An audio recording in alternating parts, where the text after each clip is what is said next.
Hello, I'm Maria Titizian, and on this week's episode of Hidden People, we meet a man of many contradictions.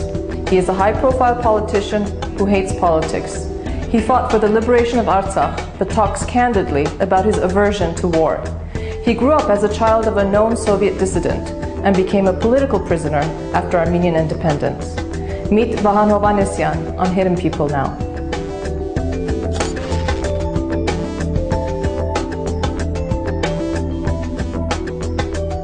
You're not a very hidden person. Absolutely open. Absolutely open. But what a lot of people don't know about you is that your passion wasn't for politics, I think. It was more history, archaeology. It not was, it is. It still is. Yes. And I believe that at the National Museum, you, during one of your digs, before you got involved in Armenia's political life, you actually made a discovery. Is that right? Yes, that's right. And you received your degree from Moscow State Pedagogical University in Archaeology and History, and you hold a PhD in History today. Yes, but first of all, I would like to stress that I hate politics, but I consider it as a duty, like war. Every normal person hates war. But sometimes you participate because you don't see any other means to defend your country, to make your people happy, or to defend some values you feel important for you. The same with politics. The same with politics. So you participate in politics because you don't see any other means to defend what I already mentioned. But with politics, it's much worse than war, because it is not only war or struggle against some foreign forces, but also internal. So it is at the same time war and civil war, politics. So I don't like it. But you've stayed in the political arena. Yeah, but this is a duty. If there will be any even small possibility to escape, I will do that immediately. Where would you escape to? What would you escape to? See, for example, when I was a very young guy, only 16 or 17, after my school in Yerevan, I decided to be a historian, and what I was interested most was history of Cilician Armenian Kingdom. But when in Armenia it was forbidden for me to be a historian because it was so-called nomenclatura profession. From the historians, they filled their ranks, in party nomenclatura and so on, which was, for me, it was closed. Father, enemy of state, dissident, and head of Armenian Radio Liberty in München. When did your father leave Soviet? 73. And you were end of 72. How old were you then? Sorry? How old were you when your dad left? 16. Exactly at that time? Exactly, 16. So there was no way that they were going to allow you to do that, to study? No, of course. So, but in imperias, in empires, the capital is much more free than the provinces. It's amazing. So in Moscow I did it. And but when I returned and tried to find a chief, advisor and tutor for my dissertation, big guys in our university back then told me that, see, leave this Cilicia alone, because there was a class struggle, so you need to use Marxism to understand what was happening between Armenian peasants and barons. So you better go to the Bronze Age, which I did, and I'm happy about. So in a way, they were sort of trying to steer you away from what you wanted to do, but yet they led you somewhere that you actually... Yeah, and I'm happy. So why I told you all that, because if I will be able to return, there are many places to return. Cilician Armenian Kingdom, or Bronze Age again, or now, for example, I invented a course for masters in the university, which is called Southern Caucasus and Europe. It's a part of our integration process in European family, but it is not only Armenia. I invented it specially to show that not all countries and peoples of Southern Caucasus are actually part of Europe by their values, by their history, and even geography. So you created this course specifically for Yerevan State University, and we should also mention that you're also the vice president of Euronest. Yes. You represent the Armenian delegation there, and you're the vice president. Yes, I was first leader of our delegation, head of our delegation. Now I'm vice president of this assembly. And do you think Armenia... Another place to fight. Yeah, there's many arenas, isn't there, for you? If you allow yourself, I mean, there's the struggle we have with European integration, if that is what we want. I mean, I don't know if that's what we want. There's some part of Armenian society really wants that, but our leading political circles, they are somewhat avoiding a concrete answer. I want to come back to the archaeology thing, only because, you know, when I was a little kid growing up in Canada, from grade 3 till grade 8, I was convinced I was going to be an archaeologist, until my father said, "Sweetheart, we're not rich enough for you to be an archaeologist." Now, why he said that, I have no idea, but he sort of took me off the path of that passion that I had. I just want to know, I mean, have you been on digs, on excavations? Yeah, many times. Many times. When was the last time you were able to even do that? Oh, last time, long ago, 89, I think. Because after that, the war already started. So, because, you know, I served in Soviet army on Chinese border during very tough times. So we were taught everything which you can need in battle, to fight from everything. So I felt my duty to teach something to the guys who were filled by patriotic passion, but had no experience whatsoever, you know. So that's one of the reasons why I felt compelled to leave my beloved archaeology. But before that, you mentioned already, for example, this treasure of Karashamb. Karashamb? Karashamb is the name of the village, but near that there was a great, huge kurgan. It's an archaeological name for big burial. Okay. Oh, burial site. Yeah. So and in approximately 23rd, 22nd century before Christ, one of the highest chiefs of the tribes of Armenian highland was buried there.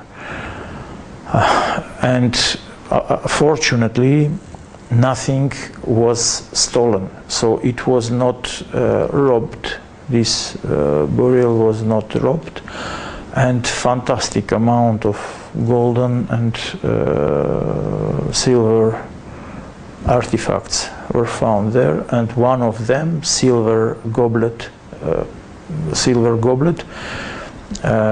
covered with different mythological scenes. When Boris Piotrovsky saw it, he was alive then, he almost fainted, saying that 10 millions of dollars starting price at Sotheby's. Really? Really. Now, of course, where's that goblet? In the museum, of course. Museum. Not in our house. But there were different other artifacts, golden goblet, golden jewelry of very high quality work. And what is interesting, before that, this culture is called Trialet Ivanadzor. So it was absolutely visible that it's local culture which was which reached very high developments, the level of development, being of course under the simultaneous influence of Hittite world and Sumer, Mesopotamia. So, you know, Vahan, I've had the pleasure of knowing you for a number of years, and the amount of knowledge, you are like a walking encyclopedia. And not only... nobody is interested to open that encyclopedia. No, I beg to differ. I beg to differ. And it's not only about, you know, what you studied in university and what your specialty is in terms of history and archaeology. You seem to have a grasp of, I don't know, you're like a sponge almost. You have all this information inside of you, accompanied by a very sharp wit, and you've become quite well known in Armenia recently because of your various comments over the years and over the past months. How is it, I mean, are you, like, we see all of these books here, and I assume it has, it's part of your personal... I'm going to donate it to the university, to Caucasology. It is newly opened branch. Well, because, you know, I spied a little bit before you came, and there's books in Georgian and Russian. Right. And you also... Georgia's archaeology is very developed. Is that right? Unfortunately, I have to admit that much more than ours. Now we, of course, gaining on them, but in Soviet times their leaders were much more wise, seeing what archaeology can give the country. And hopefully we will become a little wiser too. But so just to get back, I mean, you must read incessantly, because you also write articles. The normal people cannot stop reading, because if you don't read, that means that either you do something by your hands or mouth, or you sleep, or you already died. Or you sleep like a plant, as we say in Armenia. Because even in toilet you can continue. Of course, I know. And most of the people do it only in toilet.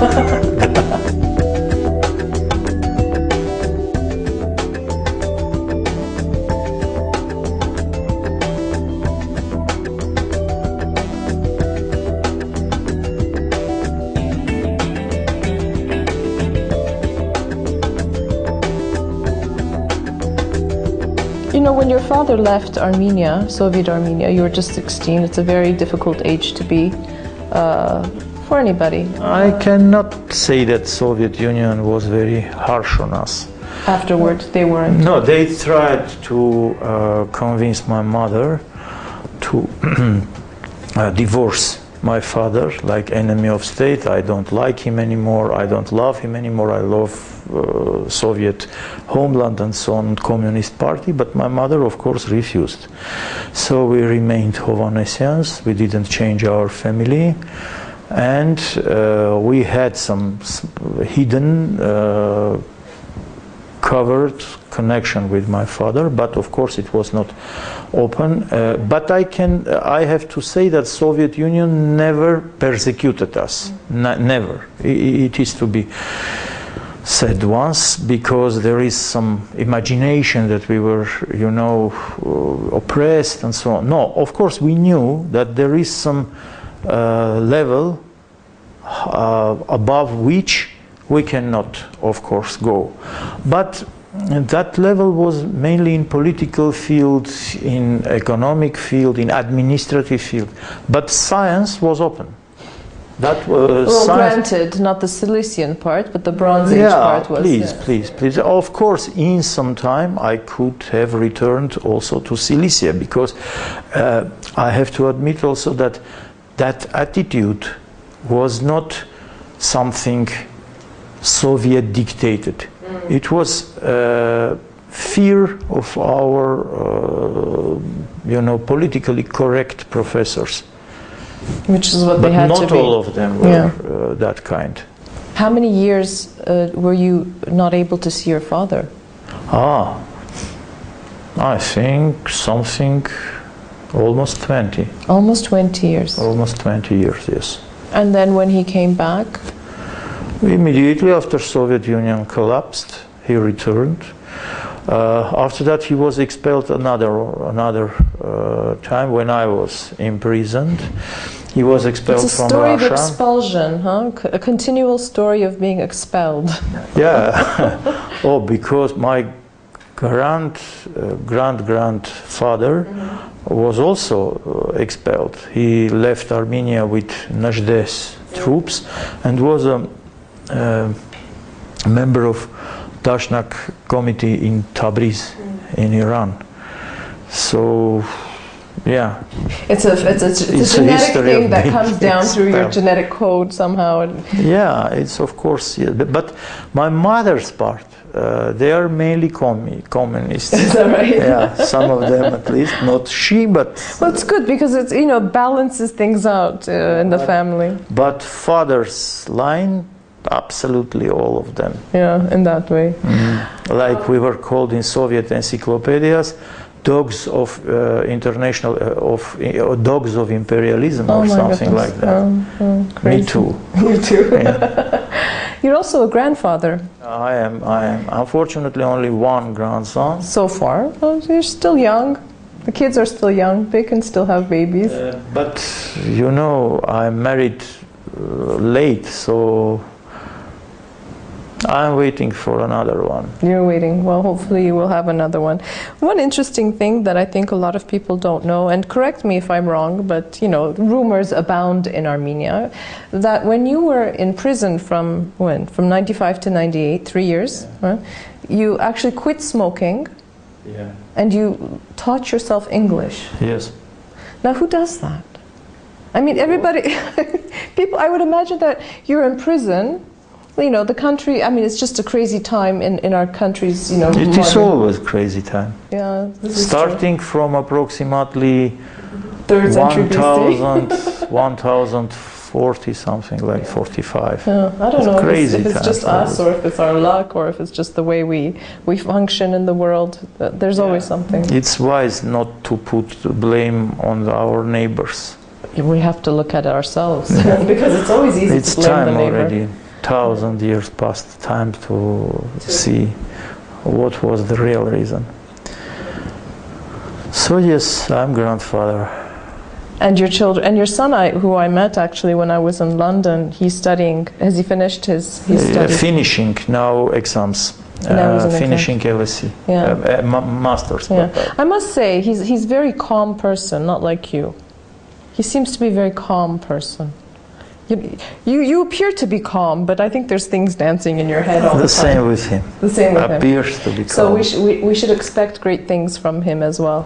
I don't know. I hope his visible calmness will become one day his real ego.